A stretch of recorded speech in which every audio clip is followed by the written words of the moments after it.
নমস্কাৰ। আজি 14 নৱেম্বৰ। আজি আমি ট্ৰেডটো বেলেগ এটা ছেটআপত লৈছিলোঁ।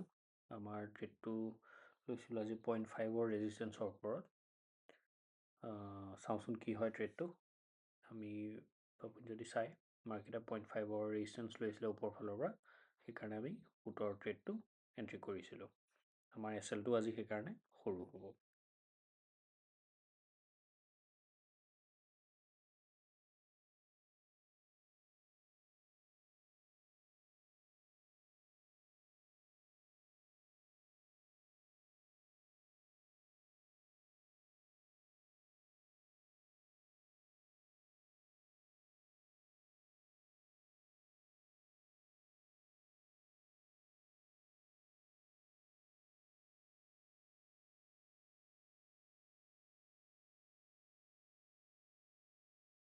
মাৰ্কেটে এই এছএলটো মানে এই 0.5ৰ ৰেজিষ্টেঞ্চটো ভাঙিব লৈছে, তো সেইটো ভাঙিলে আমি লছটোলৈ ওলাই যাম।